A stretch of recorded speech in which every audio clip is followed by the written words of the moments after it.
मंडल स्तरीय क्विज प्रतियोगिता नयागढ़ जिला ओडगां ब्लॉक शिक्षा विभाग में मंडल स्तरीय क्विज प्रतियोगिता अनुष्ठित हो जाइछि। राष्ट्रीय आविष्कार अभियान भारत सरकार और राज्य सरकार समग्र शिक्षा अनुकूल अनुष्ठित ओडगां ब्लॉक शिक्षा मंडल स्तरीय क्विज प्रतियोगिता नंदीघर जवाहरलाल सरकारी विद्यापीठ ठारे अनुष्ठित हो जाइछि। प्रथम श्रेणी पंचम श्रेणी सर्वकनिष्ठ, षष्ठ ठारू अष्टम श्रेणी कनिष्ठ और नवम दशम छात्र छात्री वरिष्ठ विभाग में गणित, विज्ञान, सामाजिक विज्ञान और वर्तमान घटुवा घटना उपर पर्यवेसित विभिन्न प्रश्न को नहीं क्विज प्रतियोगिता होइथिला। मंडल स्तरीय प्रतिटी विद्यालय निर्वाचित छात्र छात्री क्विज परीक्षा रे अंशग्रहण करिथा बेले वरिष्ठ विभाग में स्वप्नजित महापात्र दशम श्रेणी, ओडिशा आदर्श विद्यालय आखुपदर प्रथम, शुभम साई दशम श्रेणी, कलाकाऊ विद्यापीठ गोड़ीपल्ली द्वितीय और शुभम महापात्र दशम श्रेणी पंचायत हाईस्कल सुनामुही तृतीय स्थान अधिकार करिसेंती।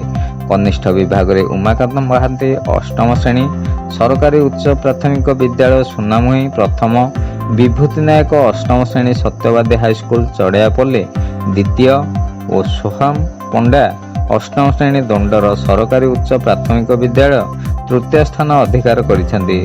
सर्वकनिष्ठ विभाग में अंशुमान साहू पंचम श्रेणी मकरपदा प्राथमिक विद्यालय प्रथम, आयुष्मिता पात्र पंचम श्रेणी दंडर उपविद्यालय द्वितीय और चिन्मयी सुंदरा पंचम श्रेणी बाउंस गाड़िया उपविद्यालय तृतीय स्थान अधिकार करिसेंती। मुख्य अतिथि और सम्मानित अतिथि मानक द्वारा श्रेष्ठ प्रतियोगी मानक ट्रॉफी, पुस्तक और प्रशंसा पत्र प्रदान करा जायतिला। उक्त कार्यक्रम में ब्लॉक शिक्षाधिकारी गीतांजलि साहू सभापतित्व में आयोजित सभारे ओडगां ब्लॉक अध्यक्ष लोकनाथ साहू मुख्य अतिथि भाव में जोग देइथिबा बेले सह शिक्षाधिकारी रविंद्र कुमार नायक, कमलिनी बेहेरा और जवाहरलाल विद्यापीठर भारप्राप्त प्रधान शिक्षयित्री सुलोचना स्वाई सम्मानित अतिथि भाव में जोग देइथिले। पुस्तक पठन द्वारा ज्ञानर वृद्धि घटिया सहित दुनिया रे घटुथिया समस्त खबर जानी हुए बोली अतिथि माने कहिथिले।